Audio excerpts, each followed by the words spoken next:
Now, Positively Ernie with Ernie Anastos, a New York TV legend and radio host with great positive stories and interviews. Thanks, Ernie. You're the best. And now, here's Ernie. Hey, everybody. Welcome back to the show. Always nice to have you here. You know, I love doing this show because I have an opportunity to meet some of the best people. And I've done so many interviews over the years. And I'm going to introduce you to somebody who I think is an extraordinary human being. She's got a great story to tell, great family story as well. But she does wonderful things for so many people. And you know what? You're probably going to recognize her face because we knew her dad. We'll talk about him.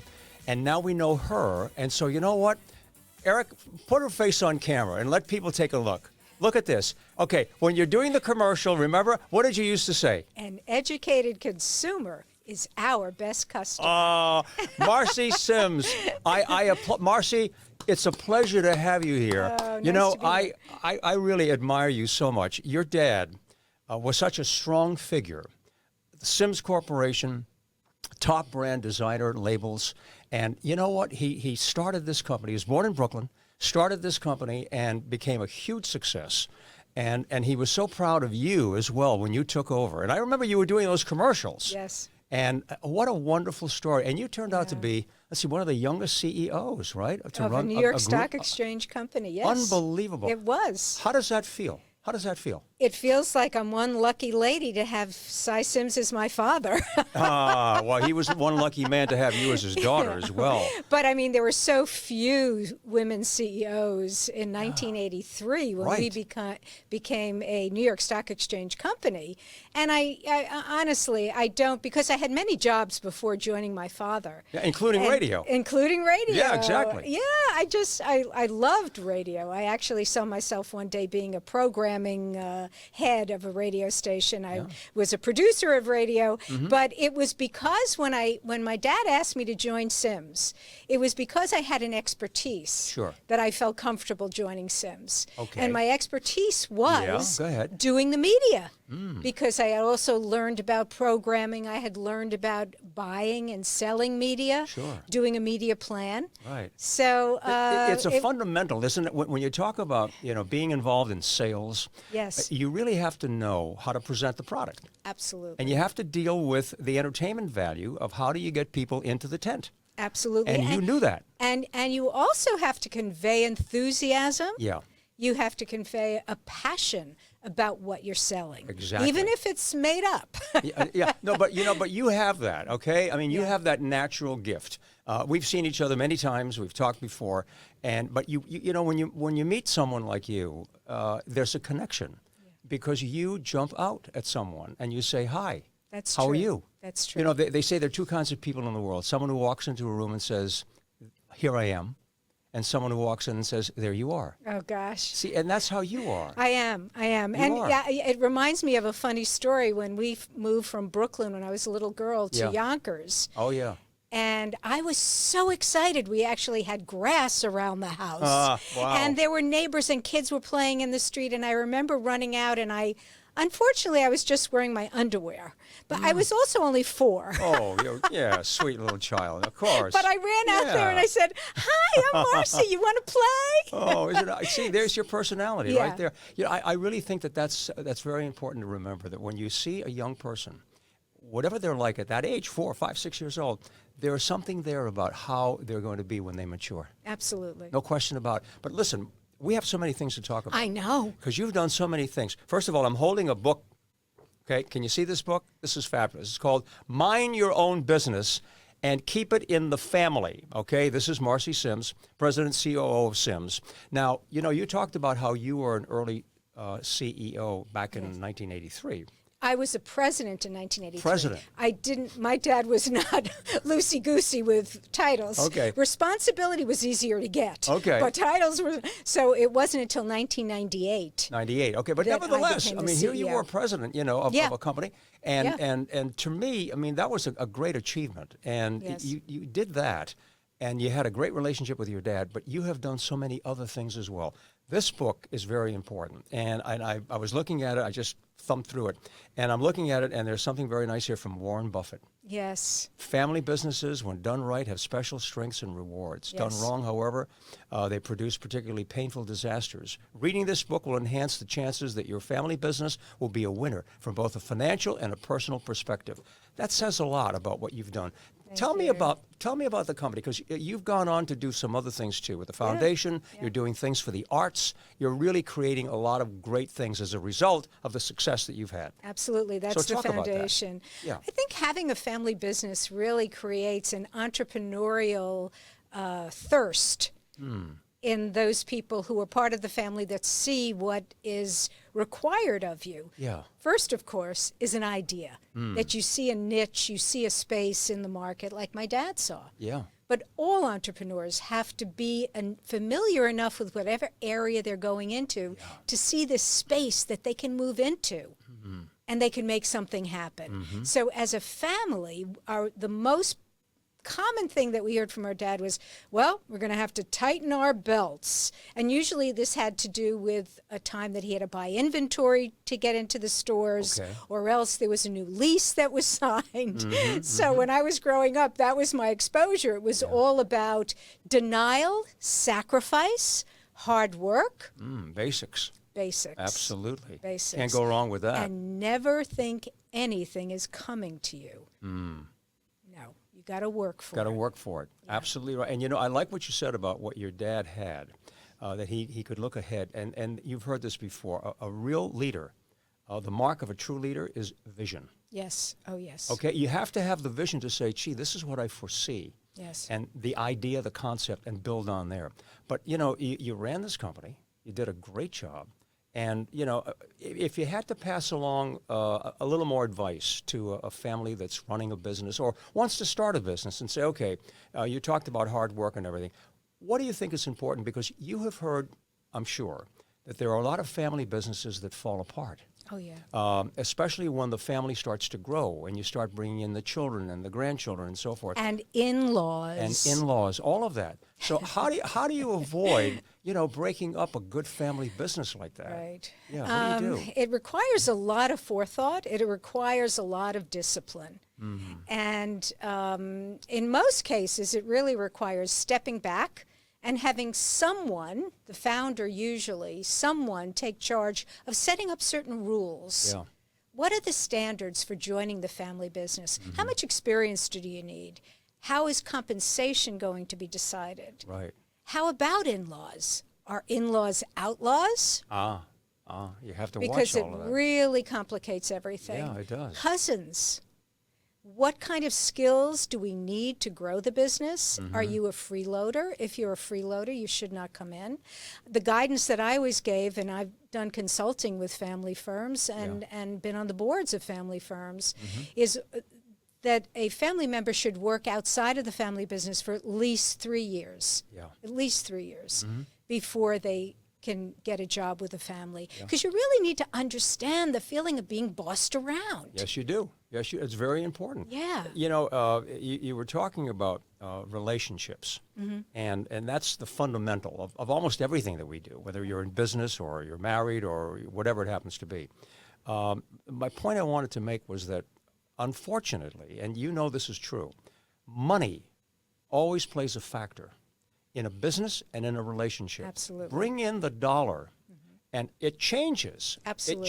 It changes people, and it really bothers me when I see that. I'm saying, why can't we have a better understanding of how to deal with money? Because it becomes a jealousy, it becomes a greed, it becomes all kinds of crazy stuff, and it ruins people's lives, unfortunately. It really does. Yeah. It spoils everything. You really have to, at the end of the day, decide what is it that you want to chase. Yeah. And if you want to chase money, you're going to have a very different life than if you want to chase your passion, you want to chase commitment, you want to chase involvement and accomplishment. And I do think it's a core value. It's a core value. No question about it. What place does money have in your life is a core value. Yeah, and it's so fundamental, these things that we're talking about. It's like, it's okay to live to a certain extent in that material part of life where you need things to be able to function. We know that. It's a fact of life. But at the same time, you have to live at a higher conscious level, thinking beyond that. Like, what is the purpose and value of what I'm doing? Right. What will this lead to? When all is said and done and I'm, sitting in a rocking chair or gone, what have I left behind? We have to think about our legacy. Yeah. Yeah. Marcy, we really do. We have to think about what will people say about us. And if we're able to do it while we're alive, Yeah. like what we decided to do with the Syms Foundation, to try to change lives for the better and be involved. I've been involved with several startup not-for-profits, and that's really fun, being an entrepreneur of a not-for-profit, a social entrepreneur or societal entrepreneur. And you come up with young people or not young people, someone who's been working in an area for quite a while, who has this great idea on how to help in whether any area, you pick it, education or the environment, wherever it is. And you become an advisor to that not-for-profit. If you can, you write a check because you believe it too. And you see the effects of your money really making a change in people's lives in real time. This is so good what you're doing with the foundation. I know you're involved in a lot of different areas. Let me just jump for 1 second. As a woman, I know you're concerned about making sure that women today have an opportunity. It's improved, no question about it. It's gotten a lot better, but there's a way to go. What do we need to do in a nutshell to really improve the opportunities for women? Oh, Ernie. So it's a long question, isn't it? It's a loaded question I because know. we've just been through such a period of time that has made a lot of activists like myself who've been really anxious to see women treated equally as regards the law of the land. And I think the Dobbs decision has made that more painful for a lot of women to grapple with, how that's going to materialize as, because clearly being a pregnant woman changes your economic trajectory. Sure. It changes your career trajectory, whether or not to have the child. Most women would love to have a child every time they get pregnant. Sure. But anyway, to my mind, and the reason that I got started working with and helped to start an organization called the Equal Rights Coalition in 2013, I think first we really have to have the rights within the law. You can't just wing it. If the law is not there to support you and your activism and what you're trying, it's a real uphill battle, and you have to fight each battle as if it never happened before. So I've been working for the Equal Rights Amendment, and we were able to get the last 3 states. But and that was in January of 2020. Virginia became the 38th state to vote for equal rights in our federal constitution. Now, that has not, because there has not been the political will, that has not become part of our Constitution.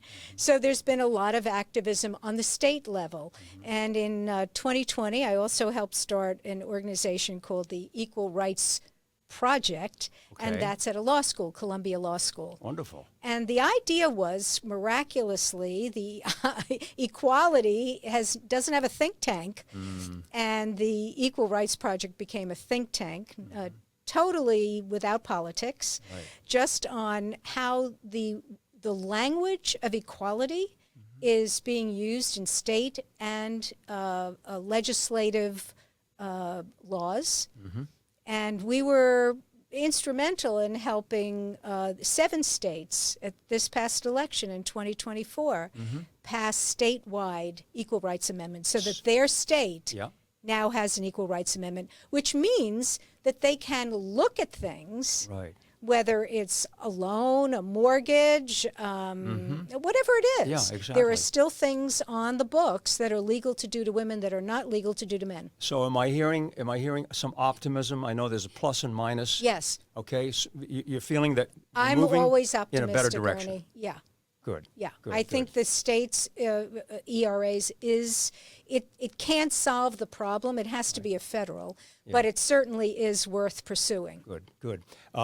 Pursuing is another good word because that's what you're doing. You're pursuing so many different things. Talk about, your involvement in the arts because there are so many different programs, Yes. that you and the foundation are involved in. And I think it's fabulous because, you're changing people's lives, Marcy. You're improving people's lives. You're, the expression, make it a better world. Yes. You're doing that. And I really want people who are listening and watching you today to applaud you and say, here's one individual, with some other people as well, but one individual who's really out there trying to make a difference. Yeah. So tell us about some of those things you're doing. Well, you reminded me just now with how you phrased that question of my dear bubby, Clara Glickman, who, when we would get into philosophical conversations, and I'd say, well, Bubby, what's the meaning of life? And she said, just to leave the world a better place than you found it. Simple. Simple, but profound in many ways, right? Don't muck it up. Yeah. So I've always been interested in the arts, and the first thing that I did when I joined Syms was to convince my dad that if we were going to advertise, we need to find out who the people who are shopping with Syms, what their likes and dislikes were in media. Right. So we found that their third most, and this is just in Manhattan, because that's where we were, their third most listened to watch station was WNET, the public broadcasting. Public broadcasting. Right. Yeah. So I said, well, we have to become underwriters because we got to get our name in front of these people. Sure. This is our. Smart. Yeah. So probably we were the first. Certainly local business to become underwriters of PBS. Good. But then, Congratulations. thank you. Yeah, it's a wonderful story. And then years later, we got involved with NPR, the National Broadcasting. It's not a competition, but it did afford people in smaller communities that really didn't have the financial wherewithal within their community to support local radio to get some programming of an international level. So you identified that audience. Yes. And then you presented yourself in front of them. Correct. Smart. Correct. Very Yeah. smart. And it worked out for you. It obviously. did. Yeah. It did. And then just because my dad loved orchestral music, he loved the romantic composers of Russia. His parents were from Russia. And so we became supporters of Lincoln Center Corp. And specifically the Philharmonic of New York. And it developed from there. And I must say that the first thing I spent my disposable income on when I had my own apartment in New York was a theater subscription. Oh, yes. And this is a good story. Go. It was Manhattan Theater Club when they were on, I think, the lower level of a townhouse on East 74th Street. Anyway, many years later, after being a supporter for it, I got on their board. And so there's this, the commitment, the long-term commitment of being there, of going through the rough times and the good times, and being a promoter of something that you love. There's always something more you can do. Absolutely. And being a board member was something for the arts. But the foundation has been really supportive of many things here in the United States, not only through dance, we've done film. We're presently supporting the production of a new documentary. We were the first underwriters of Frontline on PBS way back in the day. Very well known, sure. Yeah, now they're a whole company themselves. Right. But we became a supporter of Skip Gates. Oh, yeah. And he's doing a documentary on the relationship between African American and Jewish communities. Excellent. Excellent. I'm listening to you, and I'm marveling at all your great stories. I mean that. And it reminds me of that great line, in life, it's not what you get, it's what you give. Yeah. And I think, just to digress just a little bit, a lot of people will probably say, that's a nice thing to hear, but reality is that somehow we become a very narcissistic society, that everybody is, trying to get publicity, whether it's on social media, the internet, wherever it happens to be, and we're not thinking enough about trying to really help other people. Right. That there's this lock on trying to promote yourself. So how do we break that kind of rhythm that we're seeing. And I know it's a real problem, particularly is. with young people. Yeah. You know, have an interest in young people. And a lot of young people are saying, I wish we didn't have all of this. I wish everybody wasn't in such competition, trying to get so many likes and trying to become an influencer and trying to, you know, get your 15 seconds of fame. How can we try and break up that cycle a little bit so people can start being a little bit more like Marcy Syms and saying, you know what, I have a purpose in my life. I can still try to go after whatever your goal is, you know, your career, which is a wonderful thing. But how can I also think about helping other people and using my gift and my talent to do something good? I think looking inward, Yeah. I know that sounds very simple, No. but if you look inward and think about the times that you really felt good, I mean really good. They weren't times when you found out that you had 1,500 people following you doing. It was when someone tapped you on the shoulder and said, you know, you made me feel good. Yeah. You did something for me. One person. Just one person. Right. You know, there is this expression that if you save one life, you save the world. Yes. Right? Yeah, there's a lot of truth to that. And there is a lot of truth to that. And I think that there's a need to look inward. I think we're much too much looking outward. That doesn't mean not being involved in the community. That doesn't mean not volunteering. That doesn't mean, you know, sitting in a room and close your door. But it does mean deep within yourself. Understand what makes you feel good, really feel good. Take the time. Take the time to listen to yourself. Yes. And ask yourself those important questions. Yes. One of the things that certainly someone like Emerson or other American writers, Twain, they talked about reflection and time to reflect. And I think maybe one of the sacrifices that we've made as humans now in our age is that we don't set aside time to reflect. And we get caught up in this constant treadmill of keeping up as opposed to giving yourself a check. Give yourself your own check. How am I feeling? How am I doing? And we have to make the time for that, Marcy. Yes, you know, we do. Anybody listening and watching us right now is saying, you know, I like that idea, but I don't have the time. You know, it's filled up all day long between work, responsibility, family, career, paying the bills, just trying to get enough rest. You know, commuting and all that kind of stuff. So here's a suggestion. Yeah. There's really a move in the area of mental health and particularly in adolescence about taking a break, a tech break, and even taking a half-hour tech break a day so that you're not responding to the ding and you're not checking to see if anyone wants me or anyone loves me. Right. Because you might miss the person who loves you right next to you in the room. And so I would recommend that everyone, if you can't do it during the week, put aside some time on the weekend. Yeah. You are in control of your own choices, and it is a choice. Yeah, and you know what, Marcy, we need to be reminded to do these things. And I talk about leadership quite often on this show. And we need people who are in leadership roles, whatever it happens to be. It doesn't have to be political, but people who can stop and say, look, we're gonna have a campaign where everybody's going to be thinking about the same thing, and to charge people with the idea of stop, relax, whether it's in a classroom, whether it's in your home, whether it's on a television show, whether it is a political leader, to say we are going to do this together as a community. I think we're missing the community. Yes. Okay, when I was a kid growing up, you know, and I'm dating myself, which is okay. I mean, I try to keep up with everything. But, you know, we all watched the same show at the same time. Yes. You know, we didn't have different rooms with, you know, DVRs and everything else going on. We have to find a way to bring ourselves back together again. I'm sure you agree. We need that. We need that badly. Agree.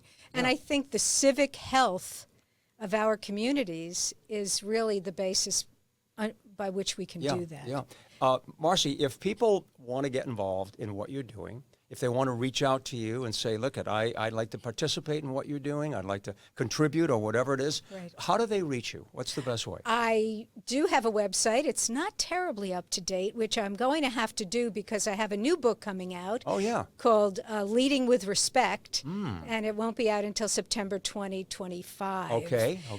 So Leading I will have with to respect. update. Leading with Respect. I like that line. Yeah, that's great. And the ... is from the back room to the boardroom. Nice. So I do have a website, so marcysyms.com, and you can... Marcy Syms, Marcy Syms. S. Right. When people have a way of reaching out, I think it's good, especially today. Everybody's got some means of connecting. But I think that's really good. Tell me about anything that's pending right now. I mean, you talked about your new book coming out in September. Yeah. But tell me about something else that you're working on or excited about that we should know about. Well, I must say that I'm very excited that I finally got to go to Harvard. Yeah, your leadership program. Right. I know Harvard has been getting a bad rap lately, but let me tell you, the quality of the professors there. Oh, no question about it. I'm really, familiar. Yeah. I'm phenomenal. So you did the leadership program. So I did this leadership program, and it's for people kind of like myself. I mean, I was one of the older ones. It was from people ages like 45 to 80. Okay. And you had to have at least 25 years of career, and you want to pivot. You want to take all that experience and all that 360 exposure that you've had over your career and focus on something that you want to make a sizable change in your lifetime. Now, mine was the area of women and legal parity. Right. But they were doing everything. But so I got involved while I was up there in a couple of the advisory boards at the Kennedy School, and I must tell you, it's just heavenly for me. Without a doubt. You know, because they're very purposeful, and I got involved particularly in this program that they have at the Kennedy School for female students and attracting graduates who want to be fellows who go from the office at Harvard to the Oval Office. To the Oval Office. So it's nice path. Yeah. Yeah. So it's a training path on how to become a female candidate. Oh, I like that a lot. Yeah. We should learn a lot from that, right? Yeah, yeah. And I hope we just started. I mean, it's new. Okay, but you are involved with it, though. Yes. Yeah. And is there a headline coming out of that for us that we can share? Something that well, because it's an international bunch of students, there were about 15 women in the program. Yeah. There are women who go back to their countries and take on, administrative jobs like the head of education in their country. Right. So they're getting their feet wet. Good. They're feeling confidence that they're qualified. Because so many women who are in that situation that might have the break say, I don't know, I'm not really qualified. So this is not only gives you some tactical experience and headlines, but also gives you the confidence. Oftentimes women don't know how much they know. The word confidence is very important. Yes. I've always said that as a parent, one of the greatest gifts you can give your child is a good self-esteem. Yeah. And that's the confidence level. And if you feel good about yourself, no matter what happens, you'll always have that base. That's right. You'll always feel good about yourself. Yeah, we could go on and talk for a long, long time. And I want you to come back. Good. We'll have a series. No, Marcy, we would. That would be great. Because, Marcy, you really have done some wonderful things. This first book, Mind Your Own Business and Keep It in the Family, Marcy Syms. Congratulations on this. And the new book coming out, give us that title one more time about respect. Leading with Respect. From the back room to the boardroom. I love that stuff. You're going to come back and talk about that with us? Love to. Congrats on all the great things you've done. Your dad is so proud of you. Thanks, looking down on you now and saying, "This is my sweetheart." I know what it feels like because I have a daughter as well and a granddaughter, and so I understand what it's like. But I applaud you. You're just a wonderful person. And all they have to do is look at that face, right? See that smile? That's the real McCoy. That's the real thing. And sometimes you can't get that on a phone or on a text. Right. You've got to be in person, eyeball to eyeball. Absolutely. Marcy Syms, congratulations to you. Come back again, okay? I applaud you and all the good things you're doing. Thank you. I applaud you. Thank you so much, Marcy. Wow. I hope you enjoyed the show today and had a good time. Oh, it's great. Is it over? It was like 5 minutes. Can you believe it? It's gone.